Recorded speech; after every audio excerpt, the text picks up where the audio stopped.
Dear brothers and sisters, assalamu alaikum. We're going to go ahead and get started with our program, our second night of Arbaeen program. Inshallah, we could benefit as we did last night. So we'll begin with the recitation of Quran. We'll begin with Muhammad Waizada. Where you at? Muhammad.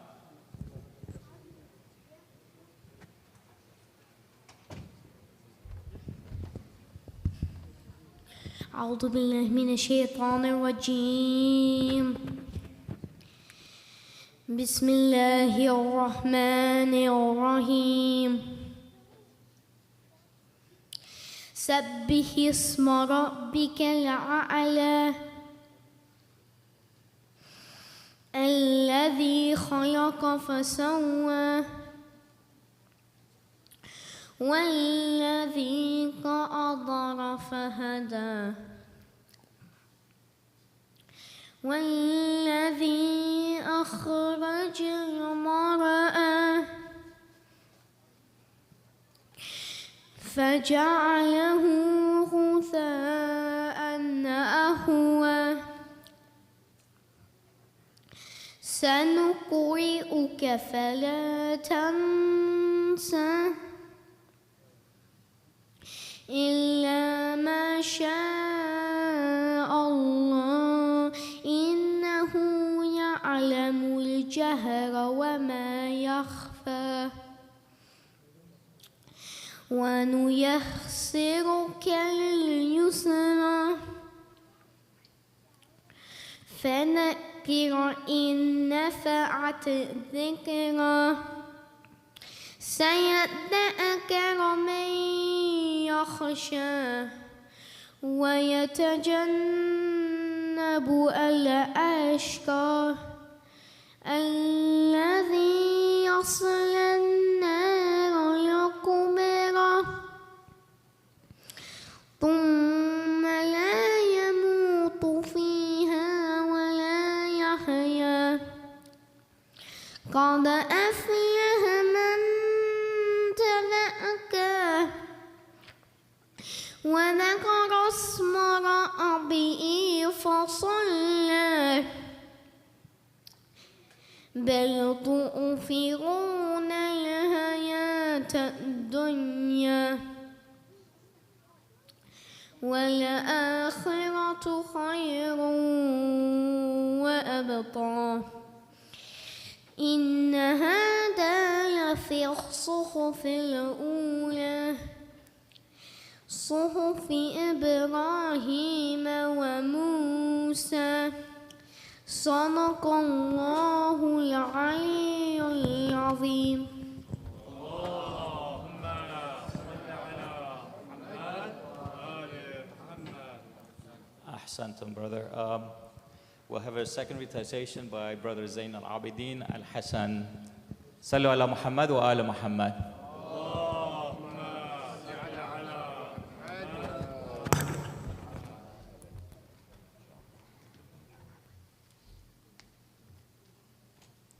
أفلح من صلى على محمد وآل محمد. اللهم صل على محمد وآل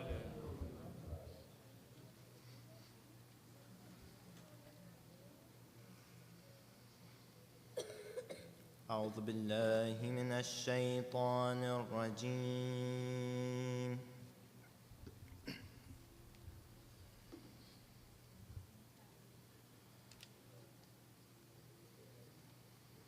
بسم الله الرحمن الرحيم.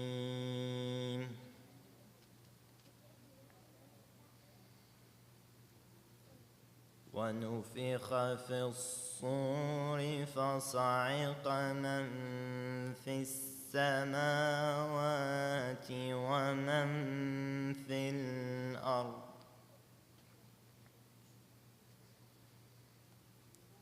إلا من شاء الله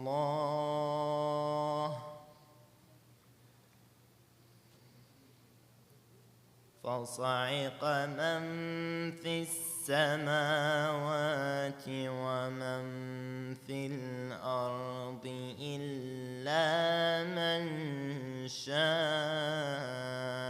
الله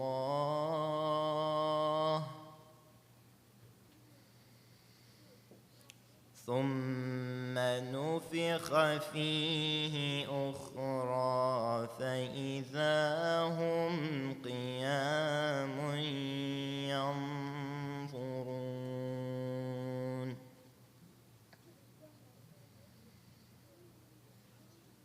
وأشرقت الأرض بنور ربها ووضع الكتاب وجيء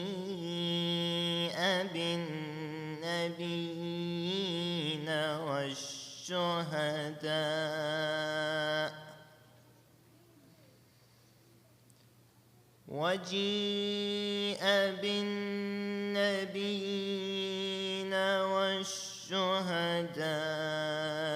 وقضي بينهم بالحق وهم لا يظلمون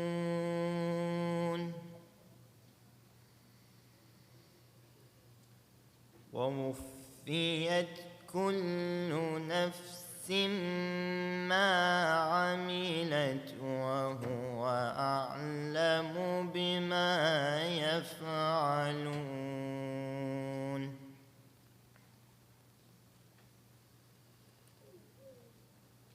وسيق الذين كفروا إلى جهنم زمرا حتى إذا جاءوها فتحت أبوابها وقال لهم خزنتها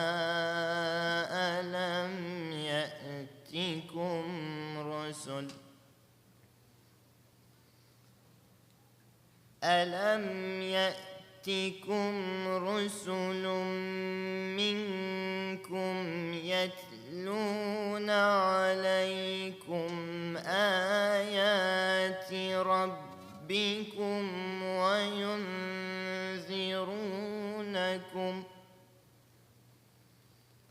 وينذرونكم لقاء يومكم هذا قالوا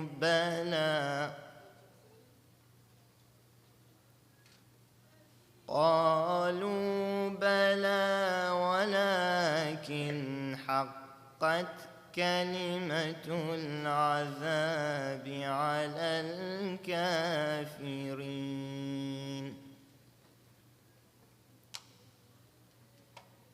قيل ادخلوا أبواب جهنم خالدين فيها فبئس مثوى المتكبرين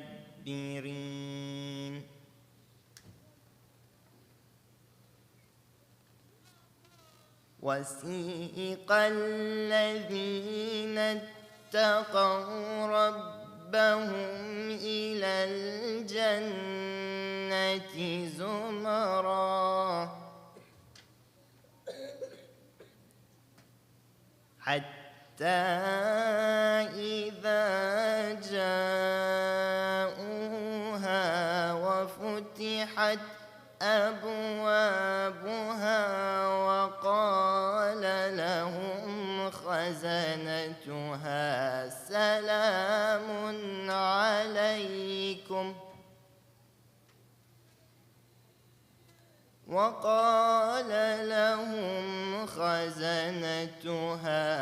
سلام عليكم طبتم فادخلوها خالدين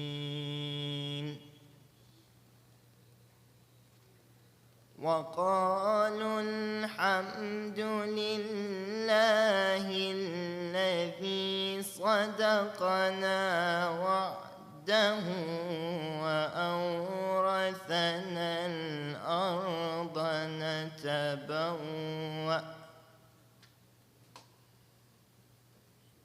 وأورثنا الأرض نتبوأ من الجنة حيث نشاء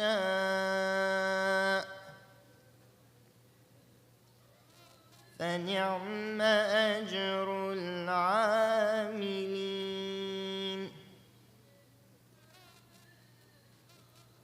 وترى الملائكة حافين من حول العرش يسبحون بحمد ربهم وقضي بينهم بالحق وقيل الحمد لله رب العالمين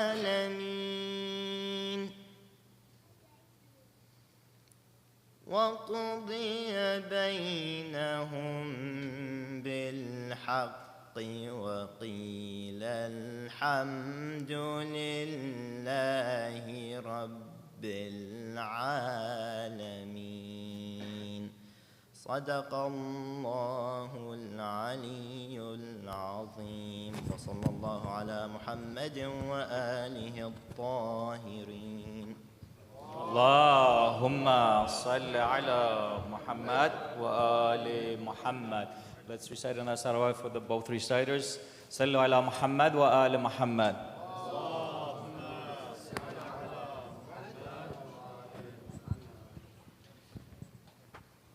Just wanted to go ahead and thank the sponsors for tonight, Brother Ali Hassan and Brother Ali Razawi, for sponsoring tonight's program. Inshallah, may Allah bless you and reward you for your sponsorship for everything that you have provided in this particular night. We'll go ahead and continue the program with poetry. Sister Layla Ali. صلوا على محمد وآل محمد.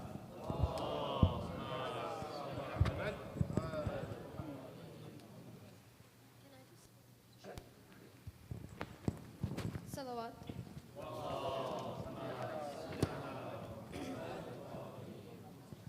صلوات.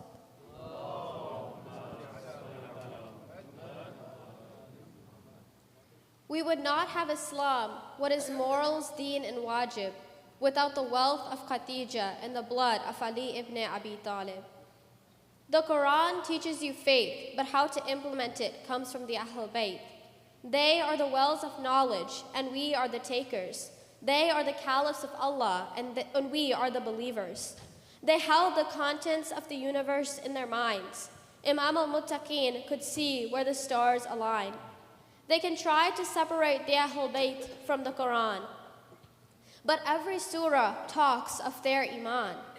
Without them, there would be no Ahl Qissa or Farsh Aza. Every Noon, Ain, and Dhamma speaks of their connection to Allah. They are the ayah of Shifa. They are the summary of Maida and An-Nisa. They lived through the Quran, and the Quran lives through them. They are our guides from the beginning to the end. Ma ra'aytu illa jamila. Their story embodies the relationship between a father and a daughter, a brother and a sister. Their sacrifice to them never seemed bitter. Ma ra'aytu illa jamila. No matter how young, Quran was always on Bibi Sakina's tongue. When she read the Quran, her voice soothed her father. Although her name was Sakina, she took care of her father like Abiha. She died as a peaceful, lonely martyr, treated worse than a goat sent for slaughter. But her trust in God never faltered. She cried for her father one last time, a prisoner punished for no crime. Ma ra'aytu illa jamila. They can try to destroy Jannatul Baqi, but they cannot stop the zikr of Hussein ibn Ali and the reappearance of the Mahdi, because he is Khalifatul Rahman and he is Sharikatul Quran. Muhammad and his progeny were sent for the sake of humanity. They are the ones called al-Muzammil and al-Mudassir by the Almighty. They are the continuation of Nuran ala Nur, from Muhammad to Mahdi, the legacy of pure. Mara'aytu illa jamila. Salawat.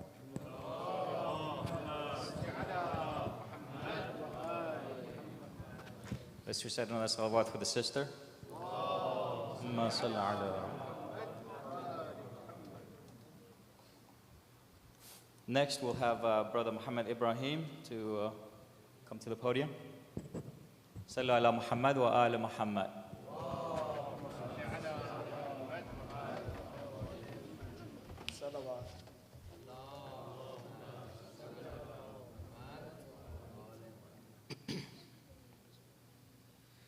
King of martyrs, O Imam of man and jinn, Mawla Hussein, Sayyid al-Shuhada, Imam al-Insi wal-Jinnah, Hussein, King of martyrs, O Imam of man and jinn, Mawla Hussein, Sayyid al-Shuhada, Imam al-Insi wal-Jinnah, Hussein, Marhaba ya Babdillah, Ya Akbar Hussein, Warith al-Adam Abul Ahrar, Imami Ya Hussein, father of infant Abdullah and Ali Akbar Hussein, O inheritor of Adam, father of freedom, Hussein, King of martyrs, O Imam of man and jinn, Mawla Hussein, Sayyid al-Shuhada, Imam al-Insi wal-Jinnah, Hussein, Annaka qamta salat,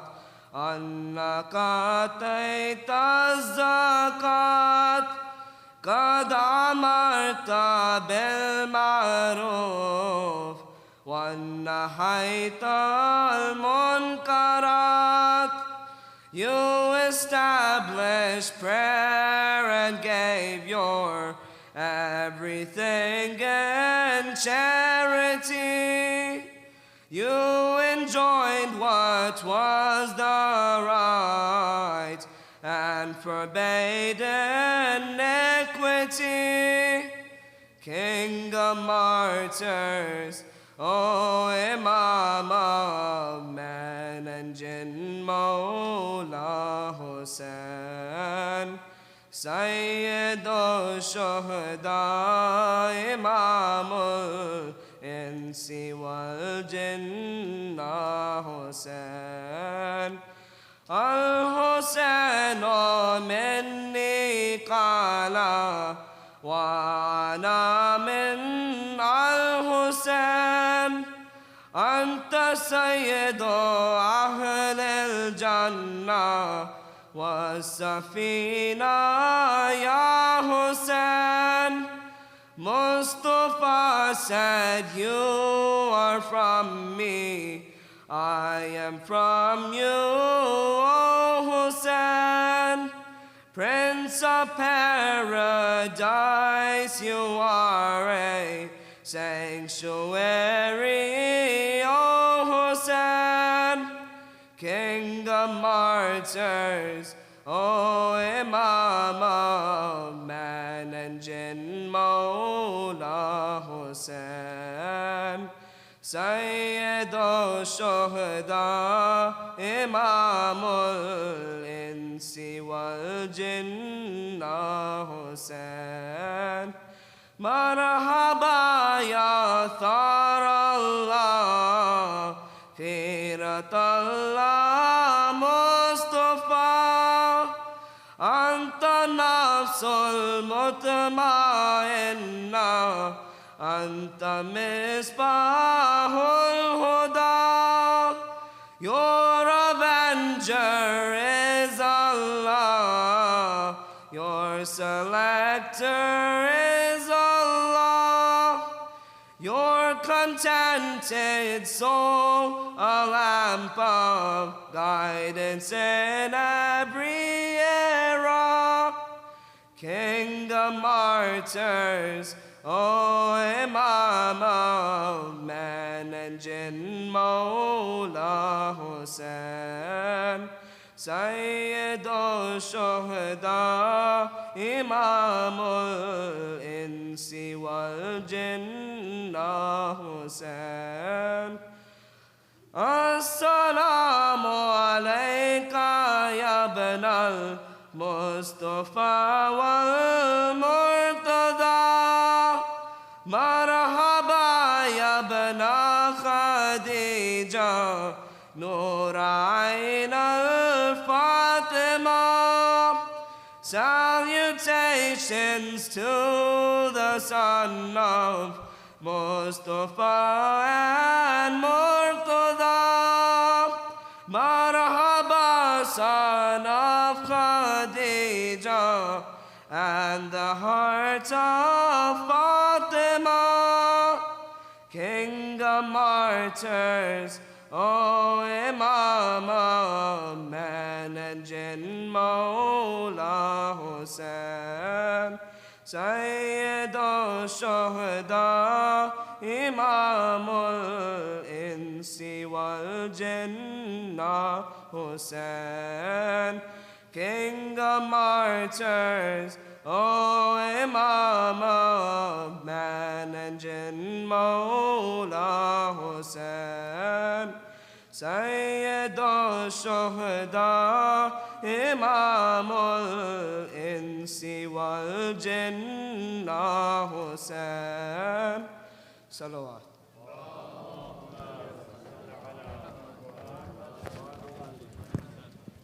Ahsantum. Let's do another salawat for Brother Muhammad Ibrahim.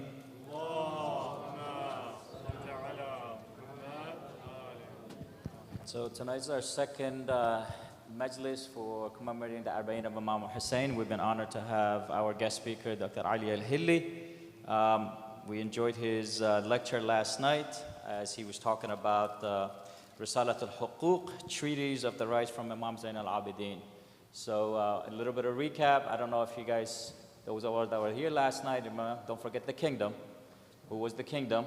That was, the brain. So keep in mind. And who was our intellect, which he kind of put an example as the prime minister. So we look forward to hearing more about the second part of the Majlis tonight, inshallah. And without further ado, let's like a salawat for Dr. Ali al-Hilli. Allah.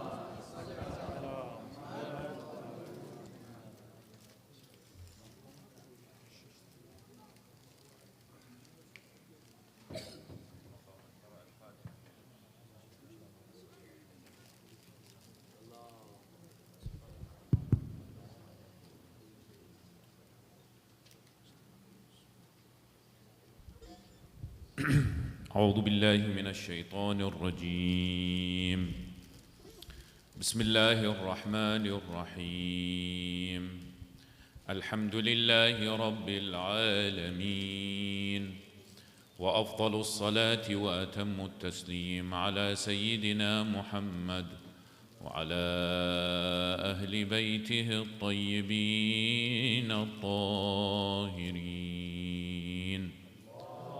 اللهم صل على محمد وآل محمد السلام عليك يا رسول الله السلام عليك يا حبيب الله السلام عليك يا خيرة خلق الله ورحمة الله وبركاته السلام عليك يا أمير المؤمنين علي بن أبي طالب ورحمة الله وبركاته. السلام عليك يا فاطمة الزهراء سيدة نساء العالمين ورحمة الله وبركاته. السلام على الحسن والحسين سيدي شباب أهل الجنة ورحمة الله وبركاته.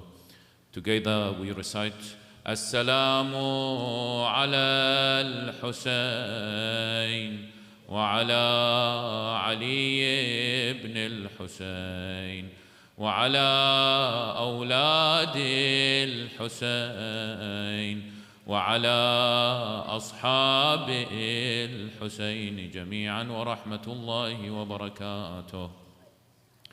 السلام على التسعة المعصومين المطهرين من ذرية الحسين جميعا ورحمة الله وبركاته. صلوا على محمد وآل محمد.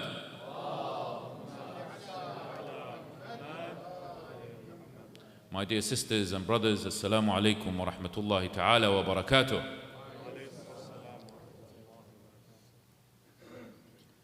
If we go back to the 1970s, we find that there was a popular movement called feminism, correct? And this movement, the objective of this particular movement was so that women and men get equal pay, yes? Women and men are treated equally. But what's important and what's actually interesting, if we see since the 1970s until today, this concept of feminism has changed. And as a result, in my humble opinion, I have a theory I like to share with you. And this particular theory says this, says that since this upsurge of this particular concept of feminism, until today, there's been a hammering of this concept and this noble project, which is called a family. So, when we had feminism, they said, okay, so you have equal pay between men and women, absolutely fine. Equality between men and women, okay, debatable, but we'll accept it. But then, as this concept started to progress and more people started to talk about it, yes, we find that it's gone to another level. Now what we have is women, wives, mothers are wanting to reach higher status in work, for example. They want to be directors of companies, they want to be CEOs, they want to accelerate their position in society while compromising their position inside the family as a mother. So once this particular individual, this lady, wants to get up in the ladder, and if it happens she might become pregnant, she will become pregnant, and then they will say, it's okay, you can continue your path towards getting up there by aborting. Yes, so you can abort. So freedom, they got the rights of aborting. So then she will abort and then she will continue. Again, a hammering on the structure of what? Of a family. And then once she gets there, of course, she wants equal pay. She wants to be at the equal status of a man. And then at that particular stage, she's probably late 30s, maybe early 40s, yes?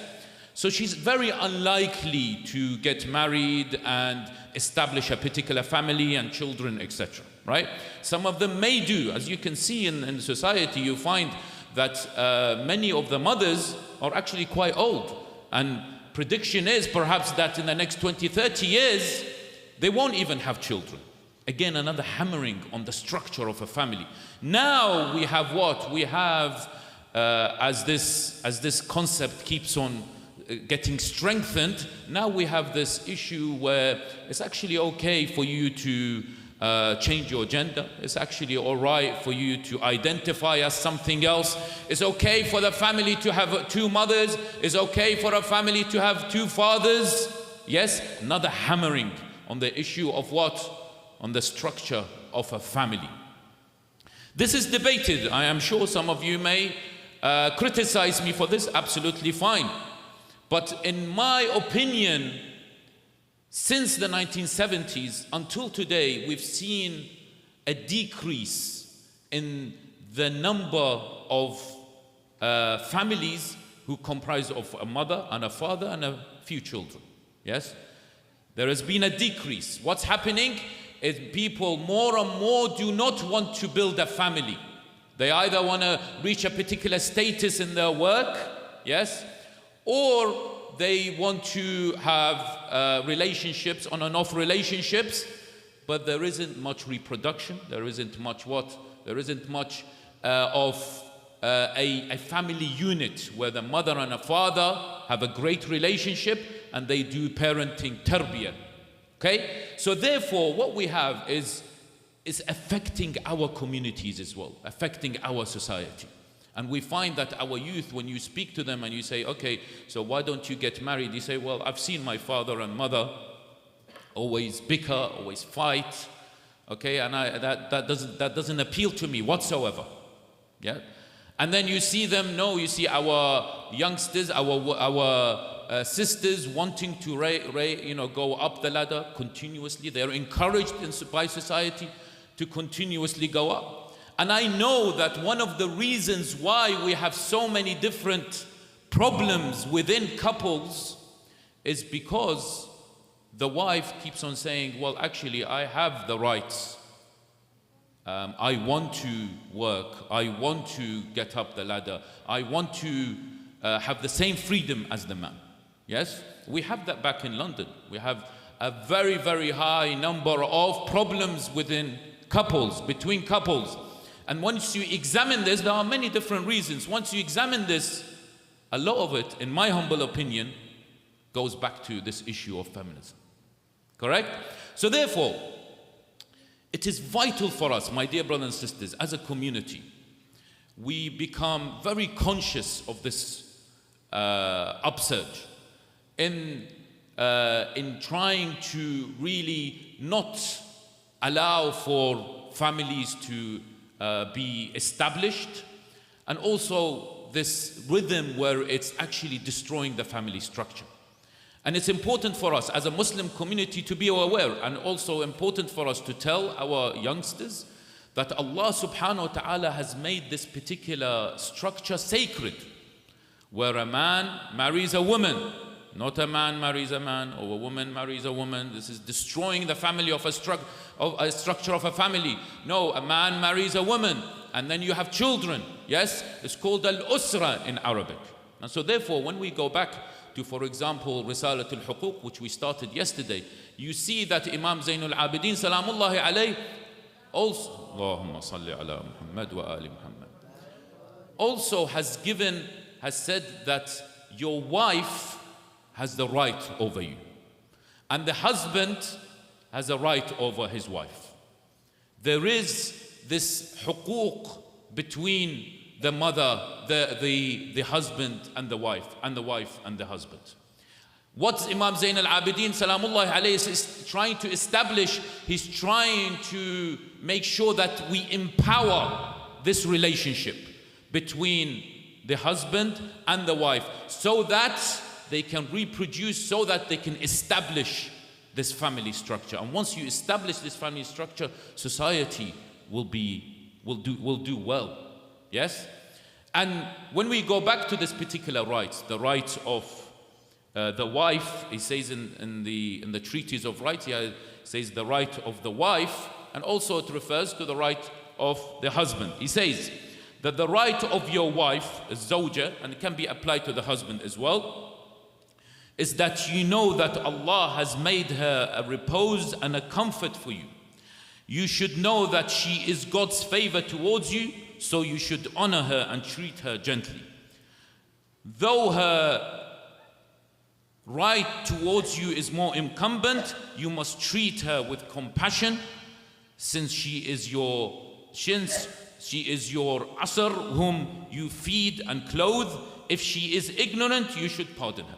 Right? And this, of course, can be applied to the husband as well. So there's a husband, the rights of the husband towards the wife, and the rights of the wife towards the husband. Very important we focus on this, because, as you see, the trend is that there aren't really many families you find in society today, and it's not really encouraged in the West to have families that are what? That are strong, that build, that have good tarbiyah.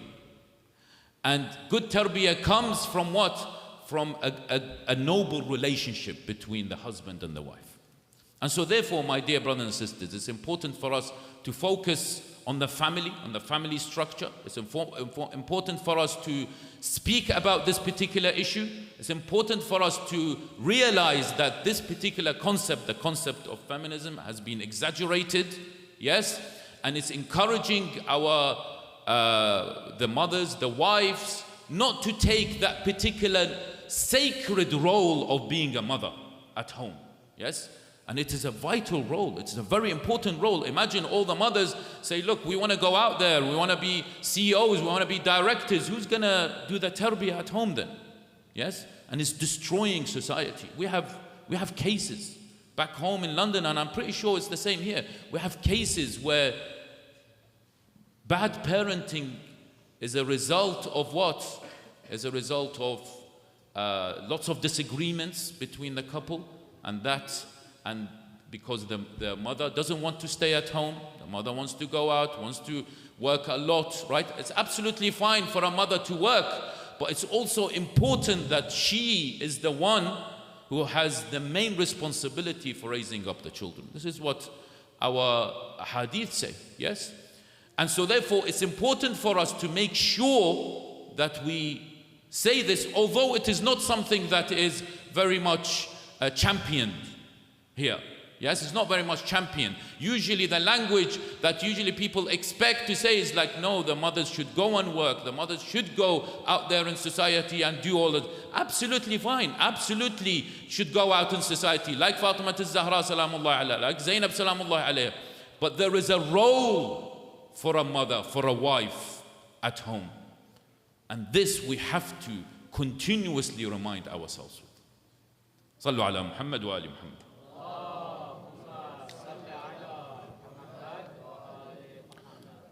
So, my dear brothers and sisters, today, inshallah, we will go over certain ways to try to strengthen this particular noble structure, this family structure. And in my humble opinion, this has to begin by improving the relationship between the couple. We know that the divorce rates are very high. In fact, we have done studies in London to find out the divorce rates. What are the reasons why people are divorcing? What are the reasons why they are having lots of arguments, lots of conflicts that is affecting that particular structure, the family structure? And what our studies have shown, I personally have done a study on this issue, it's shown that one of the biggest reasons why they divorce is because they say that there's been a lot of abuse. And this particular concept of abuse is not what you think, it's not physical abuse.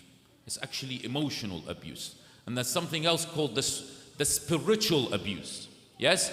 Now, there isn't a fine line.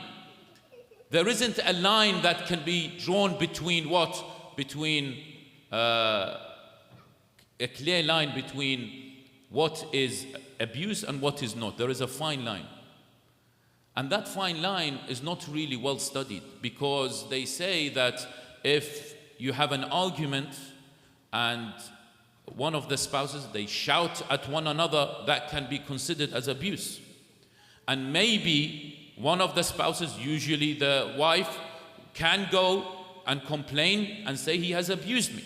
Yes? There is a very fine line. Again, in my humble opinion, this has come about because of the concept of feminism. And it has been misinterpreted and has been exaggerated. Yes?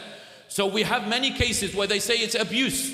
They say it's psychological abuse. There is emotional abuse. There is spiritual abuse, which is what? They say the husband comes and says, well, actually, why did you leave without taking my permission? And they call this spiritual abuse. Yes? So it's quite a complicated issue that is going on. And we need to study these particular cases more and more so that we can understand how we can solve these issues or what are the solutions for them.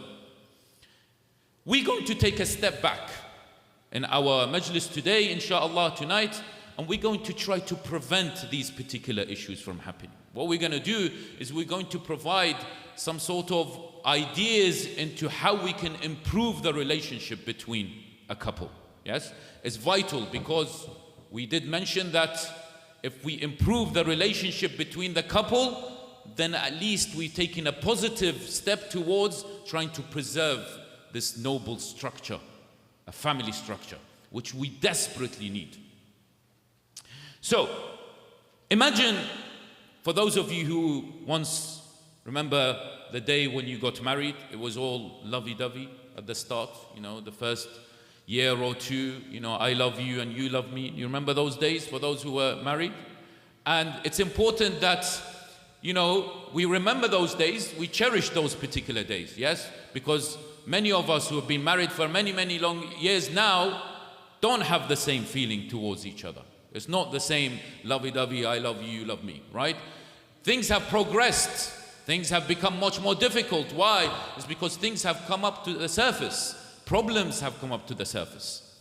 And so therefore, when we come and examine this, you see after 2 years, things, or even less, things start to become problematic. There will be more conflicts, there will be more arguments between each other.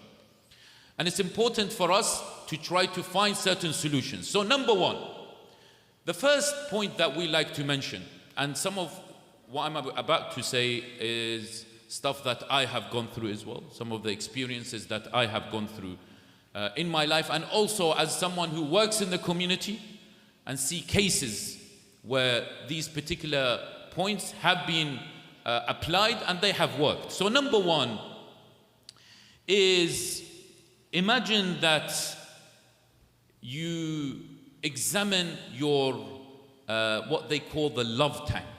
Have you heard of this particular concept called love tank? Yes? Every single couple have this concept called the love tank. Yes? Where you want to see what are the levels of love in this particular tank that you have. How would you examine it? There is an individual who called Gary Chapman, if you've heard of this, and he's come up with a very famous concept called the love languages. Have you heard of the love languages? Some people may have and some people may not. This particular languages, honestly, I tried it and it really helped my relationship with my wife. What this idea of the love language says, that every single person or a spouse have a particular language, have a particular love language. And he lists 5 of these particular love languages. And I invite you to go back tonight, go and Google it and do the love language test. Yes? It will identify what love language you speak and what love language your spouse also speaks. And then you can talk to each other about this. So therefore, the first one, he says, is the words of affirmation. Yes? And for example, praise. So some of us like to be praised. If this is your love language, you want your spouse to continuously praise you. That's absolutely fine. Because you get more attachment. You will love your spouse more if he or she were to praise you more. Yes? If, for example, if a husband was to do painting inside the house, and he's waiting for his wife to come home, and his wife comes home, sees the painting, and then says, wow, mashallah, very well done, you've done an amazing job. This, for the husband, if his love language is praise, is something he will cherish. He will love her even more if she praises him. Do you understand? That's the first love language. The second love language is called acts of service. And the acts of service is, for example, if your wife her love language is the acts of service, you might want to take her out one day, okay? Put the kids with the in-laws maybe, if you have them close to you. Arrange some sort of babysitting and take your wife out, maybe to watch a film, maybe for a restaurant. Remember those lovey-dovey days, the first 2 years of your marriage. Start to what? Remember them and start to regenerate that particular love that you generated in the first 2 years of your marriage. Number 3 is affection. Some individuals, some spouses, their love language is affection. Yes, a bit of a touch, a hug maybe. Some studies have been done about hugging. We don't hug each other enough, especially after COVID, and especially amongst couples. Yes? So there have been studies to say you must hug your spouse at least 20 seconds. Who does this? At least 20 seconds, not a quick hug like 2 seconds and then, yeah, thank you, sorry for touching me. No, actually 20 seconds, you hold each other and you hug each other. And there's been really interesting results out of this. Yes? That particular touch, that particular connection between you two sends a lot of signals that you can't see. At least 20 seconds. Right? I'll see the results tomorrow, inshallah.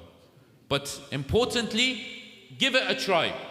Hug your spouse for 20 seconds. And of course, if you do that, you continuously practice to do this, you will see the results because the results are great. Again, I have tried this. Okay? Another love language is quality time with each other. Being with each other, wherever it may be, but actually spending time with each other. Maybe cooking with each other, maybe watching a movie together, etc. Some individuals, some spouses have this as their love language. The 5th one and the final one is gifts. You know, when you travel, and I'm a traveler now, and I've got to think about what, if my wife's love language is gifts, I've got to think about what I should give her, right? And don't be stingy about giving gifts. You know, and don't look for something on sale, right? Yeah, I got to buy this on sale. No, be generous because she or he will appreciate it. If your love language is gifts, if you know your spouse love language is gifts, she loves gifts, then buy her gifts, because if you buy her gifts, she will love you even more. Don't you want to strengthen your relationship so that you can build that particular structure, that sacred family structure? Then make sure that you become generous in that particular regard. Sallu ala Muhammad wa ali Muhammad.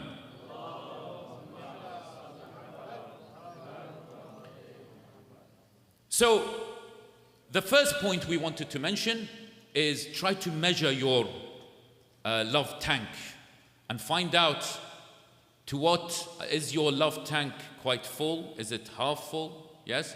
And I genuinely invite you, if you haven't done so already, to take the love language test. Now,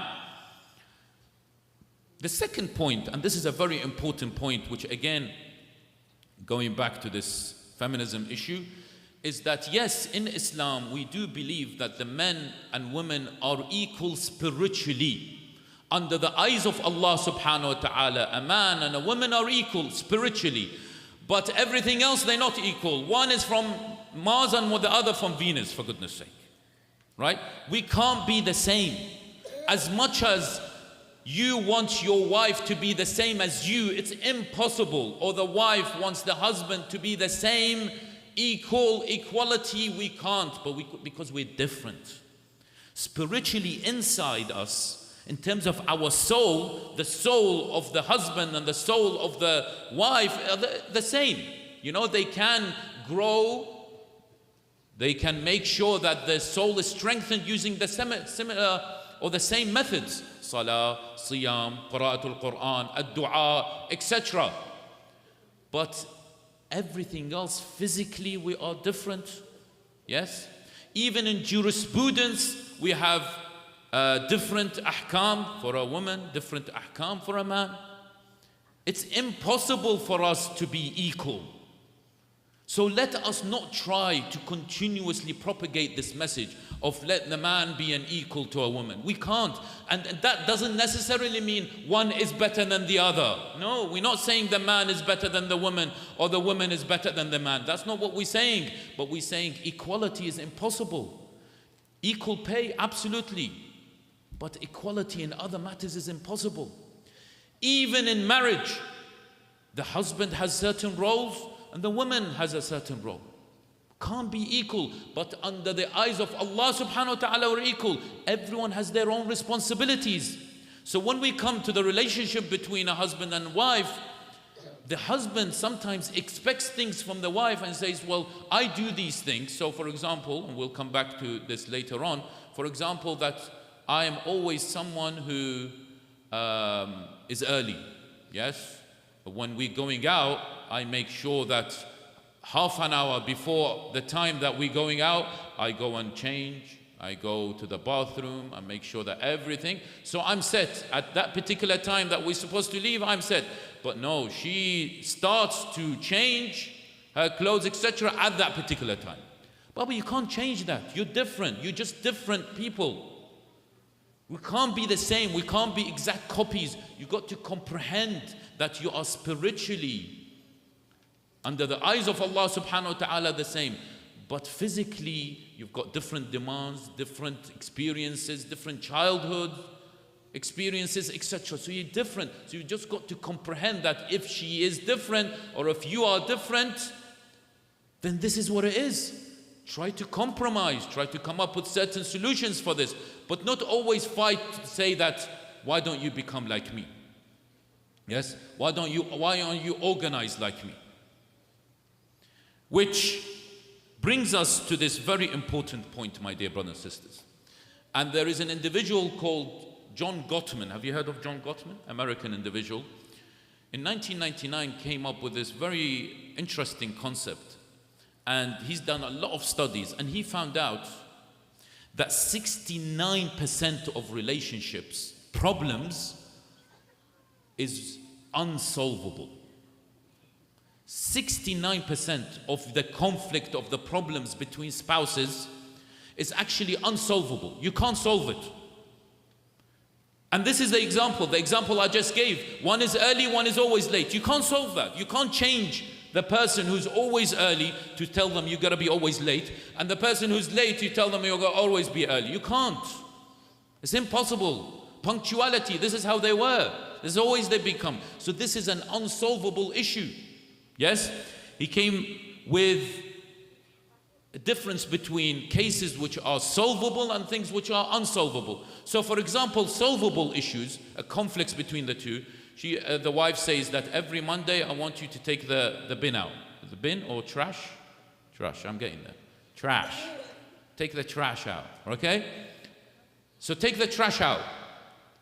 But he forgets sometimes. This is a solvable problem. You know, he just forgot about taking the trash out. It's not a deep-rooted issue. Whereas he says unsolvable issues are things that are deep-rooted. Perhaps in their childhood, perhaps in their experiences, perhaps they've had a upbringing that has resulted in them being, for example, late always. That's an unsolvable. Don't waste your time fighting about unsolvable issues. So he lists some of the unsolvable issues. So he says, so I'll give an example here. Finances, for example. One of the spouse, they love to save, and one of them loves to spend. I don't want to say who's who. There are a lot of men who spend money, okay? Husbands who spend money, right? So, it's just, this is an unsolvable, my dear brothers and sisters. I know that recently, an individual came to my house and talked about this particular issue. He's going through divorce with his wife because of this issue. That he doesn't spend much, she spends a lot.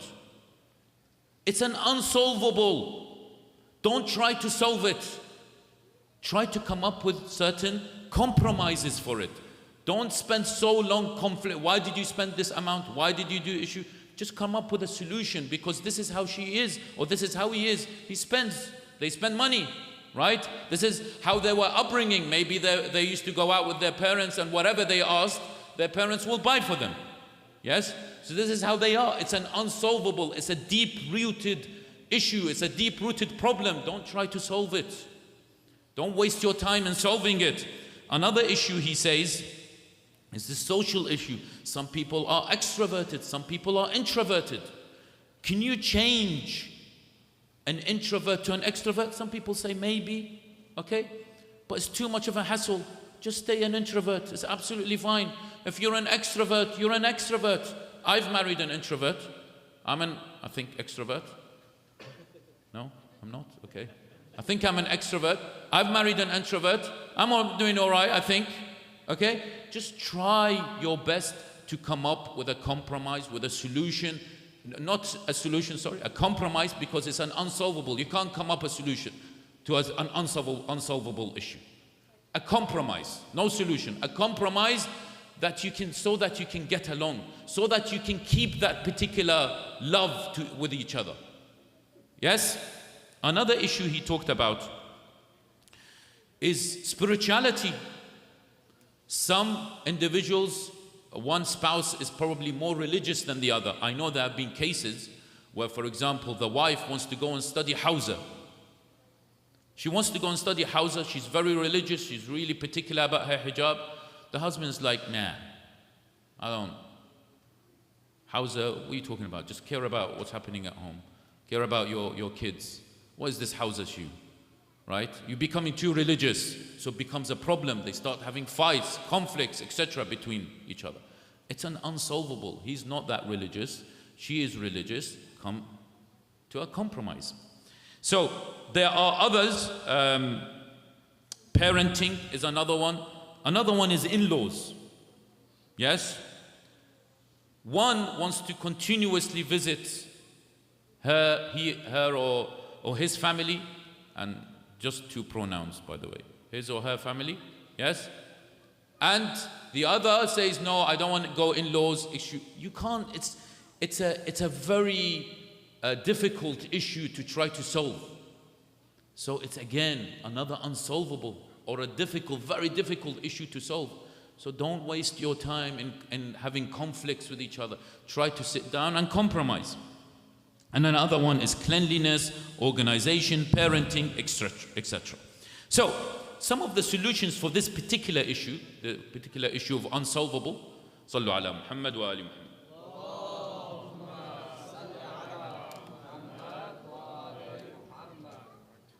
is have a constructive dialogue. What's happened? And a debate. We have a master of the debaters here with us today. Maybe you should teach us how to debate. But what's happened to us? Why can't we talk to each other? Why can't we have a conversation with each other? Why can't we have a debate with one another? Yes?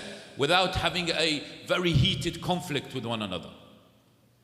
Have a constructive dialogue. And this is something I have tried, and I highly recommend you try as well. Try this exercise where it's called speak and listen technique, where if you've had a conflict between you and your wife, and I've tried this, yes? Try to sit down with each other and say, look, I'm going to talk for 2 minutes and I don't want you to interrupt me. But I'm going to not accuse you of anything. Don't say you did this and you did that and because of you and you and you. Because whenever you tell someone or anyone, you, they put this defensive wall. And they'll start attacking you. They defend and then attack. No, don't put you. Just say how you feel. So I felt sad yesterday after what happened. I felt emotional. I felt like, this is not fair. I felt, just continuously just say I felt. But the other person, the other spouse, must not interrupt for 2 minutes, as hard as that is. When we were doing it, my wife and I just really wanted to interrupt. Because that's not true, what she's saying. I was like wanting to interrupt. But no, listen. And we know that men are terrible at listening. We can hear, when we're on our mobile phone, or we're watching TV, or we're reading a book, and the wife comes and speaks to us. You know what I'm talking about, yeah? And then they just like talk, and then, what? What is it did you just say? We're terrible at listening. Yes, we're really bad at listening. We can hear, but not listen. It's two different things, yes? So we've got to practice in listening. Practice listening. So it's important that you do that exercise, and then when that 2 minutes finishes, don't go above 2 minutes, as much as some people want to go above 2 minutes, right?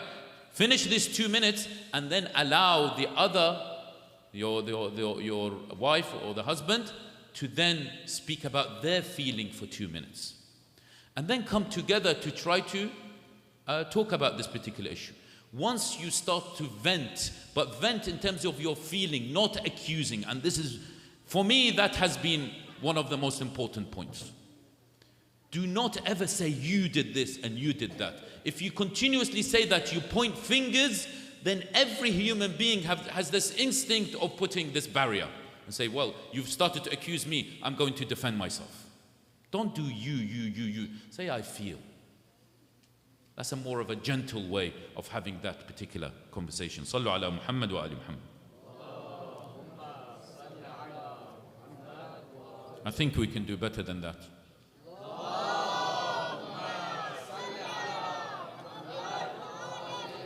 The second point is, as we said before, reach a compromise. And the goal is to remove the hurt, right? Not to solve the problem. If they've been hurt by a particular issue, you know, for example, if you are late and they are early, you know, they're hurt.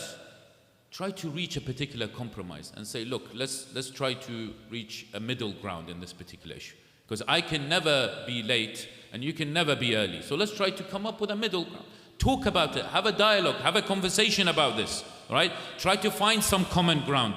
And also, when Allah subhanahu wa ta'ala says, وَمِنْ آيَاتِهِ أَنْ خَلَقَ لَكُم مِّنْ أَنفُسِكُمْ أَزْوَاجًا لِتَسْكُنُوا إِلَيْهَا وَجَعَلَ بَيْنَكُم مَّوَدَّةً وَرَحْمَةً. You know this particular verse in Surah Ar-Rum? You've heard of it, yes? And he says, I have created amongst the zawj and zawja, I have created what? Mawaddatan wa rahma. Mawadda is this deep love, and rahma, mercy. Why? It's because if you truly love someone, you will forgive them. Wouldn't you? If you truly love your spouse, you will forgive them. If you truly love them. This is a vital point. So if there's been a conflict, if there's been about an unsolvable issue perhaps, just forgive them because you love them. And importantly, one important point about the love is because you love her because she loves Allah subhanahu wa ta'ala. We've got to add Allah inside in the middle of this relationship between a couple. If she loves Allah, then you love her. And she loves you because you love Allah subhanahu wa ta'ala. Allah subhanahu wa ta'ala is always in the middle. Another point is that it's important that you respect her or his hope, aspirations and wishes. Certain individuals have these aspirations, wishes. They wish that there was something rooted in childhood. Yes? Perhaps about money, about security, all these unsolvable issues about money. Maybe he wants to always save because he wants to build another house or whatever because his father never built a house. Perhaps so, yes? So you've just got to understand and comprehend the reason why he wants to save. It's not just because he wants to build, so much savings and does nothing with it at all. Try to have that particular conversation. And there could be something that is deep-rooted. But that can only happen with a calm conversation and without anger. And remember what we said about yesterday about anger. Make sure you bring out the minister. Yes? Make sure you bring out the intellect. If you do not bring out the intellect, then the anger and the policeman, as in that kingdom example, will take over the kingdom. And for those individuals who they believe that they've reached the end, that's it, there is no more, go back to Allah subhanahu wa ta'ala and the Holy Quran. Allah subhanahu wa ta'ala says, وَإِنْ خِفْتُمْ شِقَاقَ بَيْنِهِمَا. If you fear that there is dispute amongst a couple. Yes? فَابْعَثُوا حَكَمًا مِنْ أَهْلِهِ وَحَكَمًا مِنْ أَهْلِهَا. Bring someone who's neutral and to try to make sure that they become neutral. If you want, bring someone who's from her family, someone from your family, and they must be neutral, of course, not take sides, so that they can be try to help you with this particular relationship. This is the most important part. إِن يُرِيدَ إِصْلَاحًا يُوَفِّقِ اللَّهُ بَيْنَهُمَا. If you truly want islah, to make sure that you make this relationship great, then Allah subhanahu wa ta'ala will make sure this happens.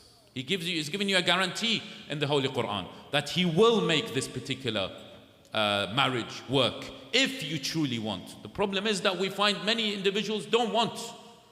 They just want to divorce. They just want that particular, because she's always late, because she always spends my money. These unsolvable issues. Remember, we're not the same. Everyone has unsolvable issues. You and I and others, no one is exactly the same. We've just got to tolerate this. We've got to compromise for the sake of keeping that particular family structure. Sallu ala Muhammad wa ali Muhammad.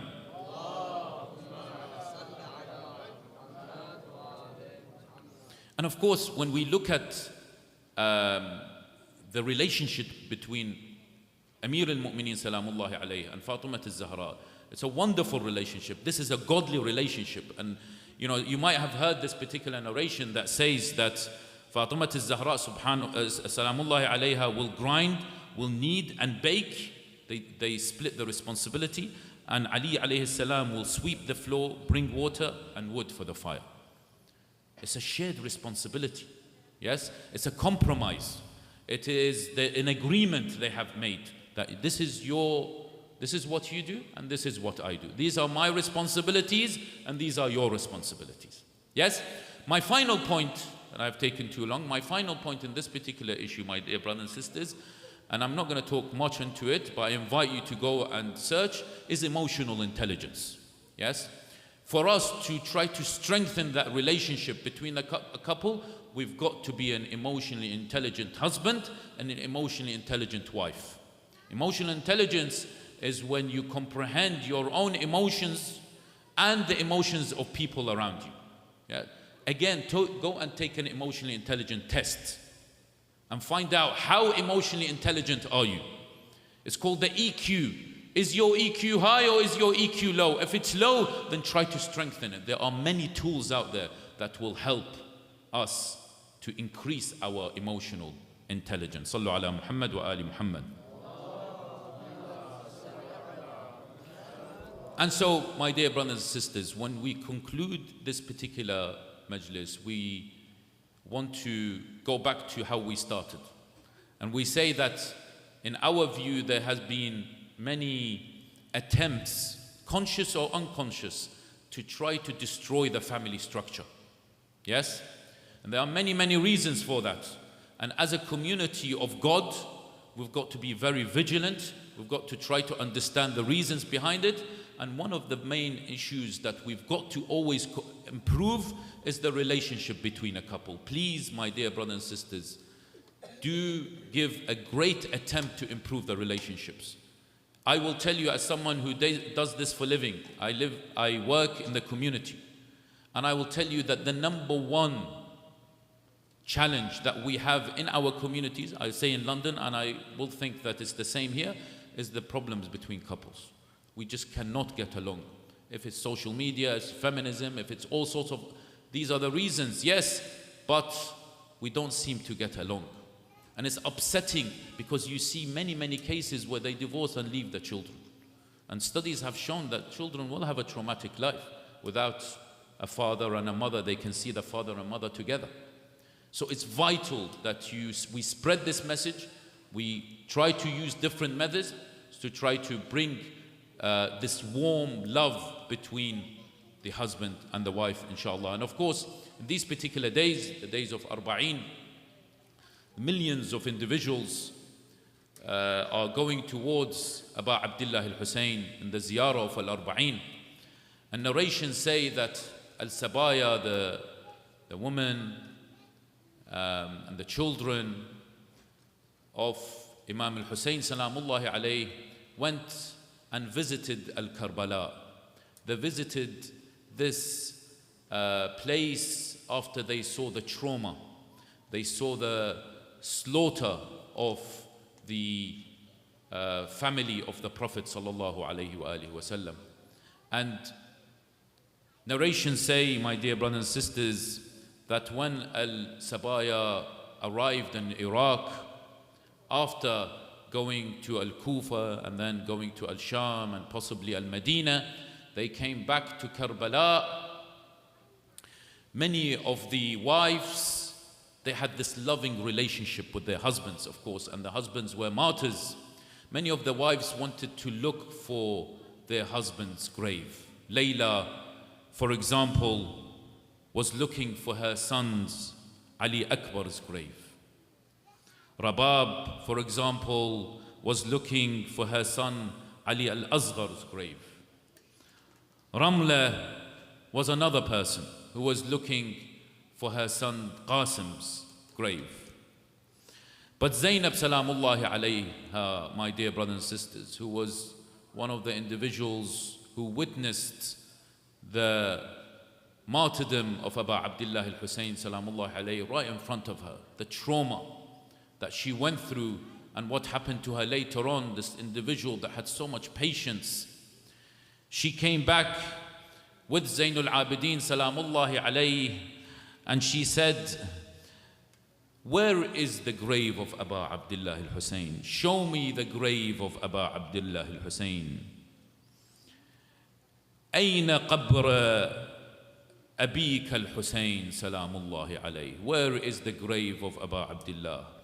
Once Zainab al-Abidin salamullahi alayhi, narrations say that he showed her the grave. She threw herself onto the grave of Abu Abdullah al-Hussein and hugged the turab, hugged the dust of the grave of Abu Abdullah al-Hussein salamullahi alayhi. But in the midst of all this, there was a child standing. Narrations say Zainab salamullahi alayhi went to that particular child and she said, "Oh child, where is your father's grave?" And this particular child said, "I can't find the grave of my father because my father is Muslim ibn Aqil.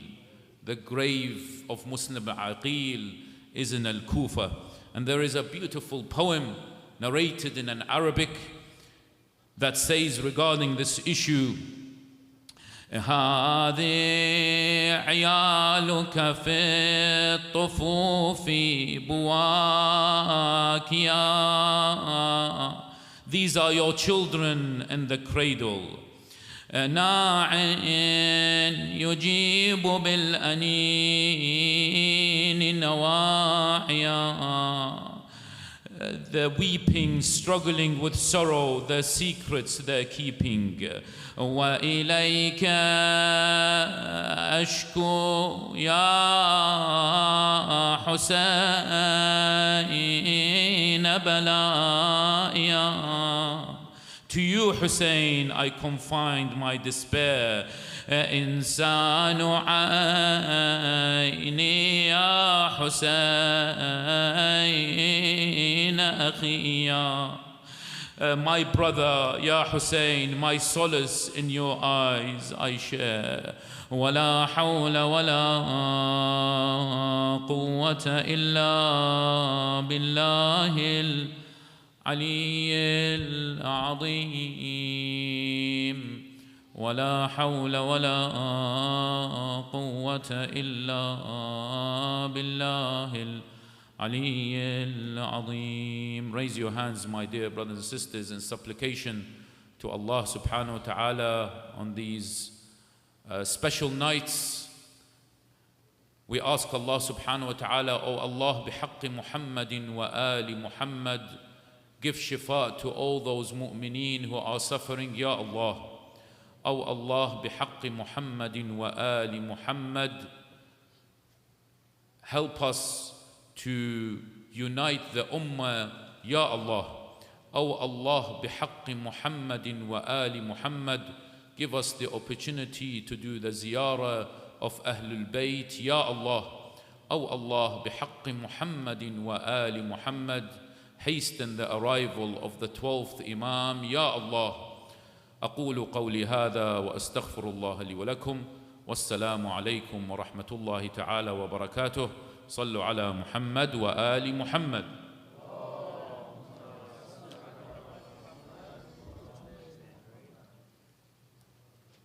Ya Hussein, Ya Hussein, Ya Hussein, Ya Hussein, Ya Hussein, Ya Hussein, Ya Hussein, Ya Hussein, Ya Hussein, Ya Hussein.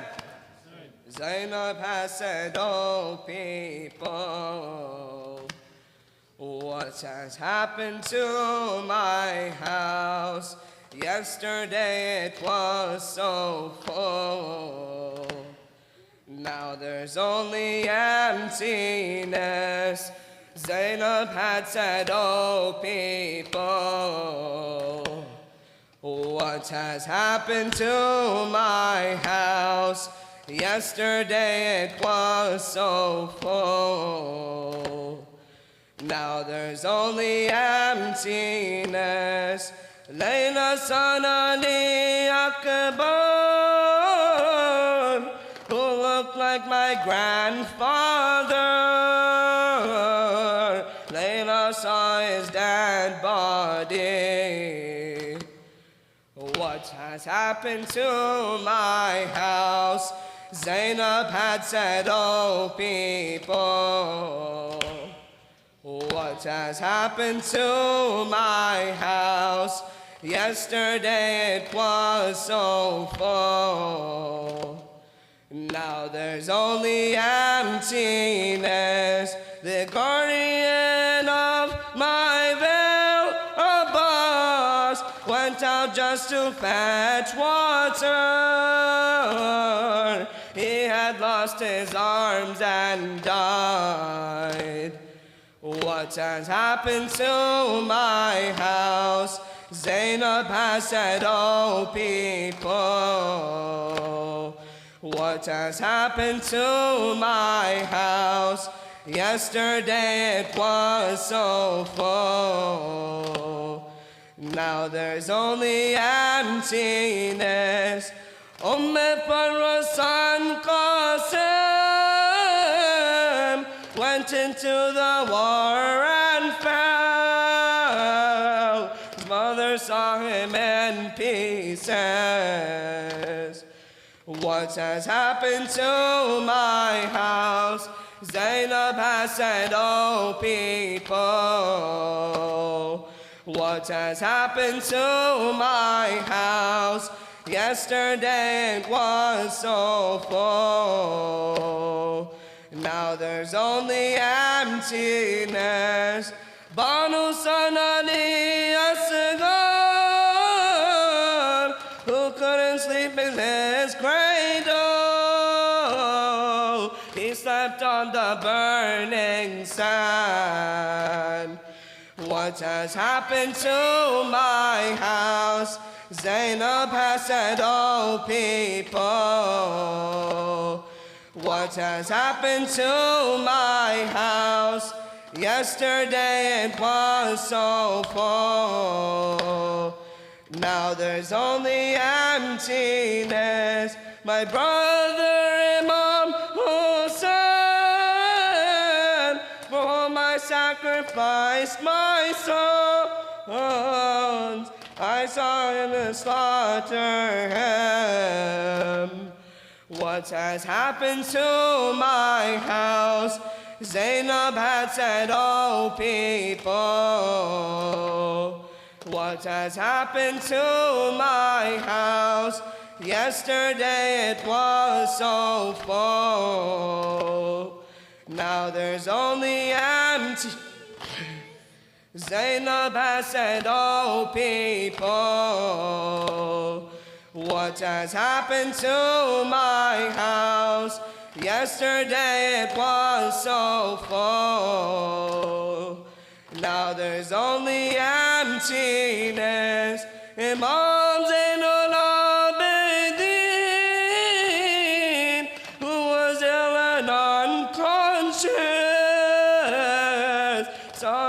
father's head on a spear. What has happened to my house? Zainab has said, oh people. What has happened to my house? Yesterday it was so full. Now there's only emptiness. Zainab has said, oh people. What has happened to my house? Yesterday it was so full. Now there's only emptiness. Ya Hussein, Ya Hussein, Ya Hussein, Ya Hussein. Please recite a salawat.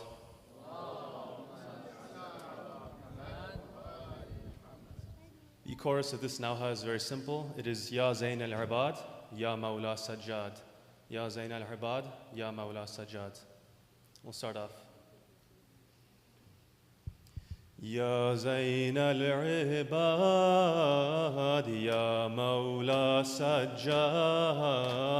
Ya Zain al-Ibad, Ya Mawla Sajjad. All together. Ya Zain al-Ibad, Ya Mawla Sajjad. Come on, once more, let's go through. Mawla Sajjad, Ya Zain al-Ibad.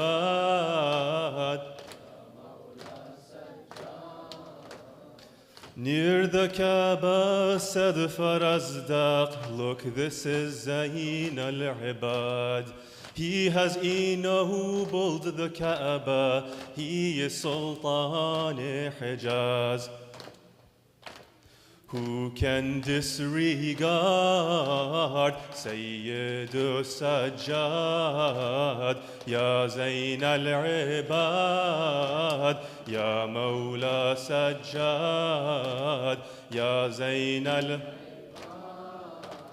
Ya Mawla. You were Hadi, you were Mahdi, you were Sadiq al-Amin. You were Warith of the Prophet, Rahmatul lil Alameen. Yet your neck was scarred, Sayyidu Sajjad. Ya Mawla Sajjad, Ya Mawla Sajjad. Ya Zain al-Ibad. Come on, everyone. It's Arbaeen. Is this it? Is this all you all have? Al-Ibad. Once more. Ya Mawla Sajjad. We were witness to the severed head of your father Hussein. Ashqiya torching the khayma, O Imam al-Mashriqain.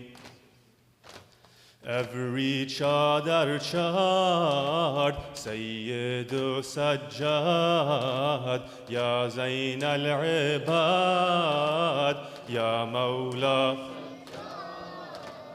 Ya Mawla. Who can fathom your tawakkul, sabru taslim rida? When Shimr incarcerated, Ahl tawqir haya. Your trial was hard, Sayyidu Sajjad. Ya Zain al-Ibad,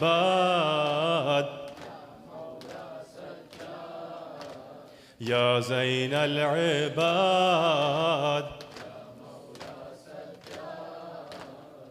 When the sword of Qatil Sarwar was drawn on you, Imam, when the tyrant's fatherless one ordered to kill you, Imam, Zainab was your guard, Sayyidu Sajjad. Ya Mawla Sajjad, Ya Mawla Sajjad. Ya Zain al-Ibad. All together. Ya Mawla Sajjad. Once more. Ya Zain al-'Ibad. Ya Mawla. How you led the caravan of honor from Kufa to Sham. How you defended the message of your Jad Khairul Anam. Every step and yard, Sayyidu Sajjad, Ya Zain al-'Ibad. Ya Zainul, Ya Mawla, Ya Zainul, Ya Mawla, Ya Zainul 'Ibad, Ya Mawla Sajjad, Ya Zainul 'Ibad, Ya Mawla Sajjad. صلى على محمد وآل محمد.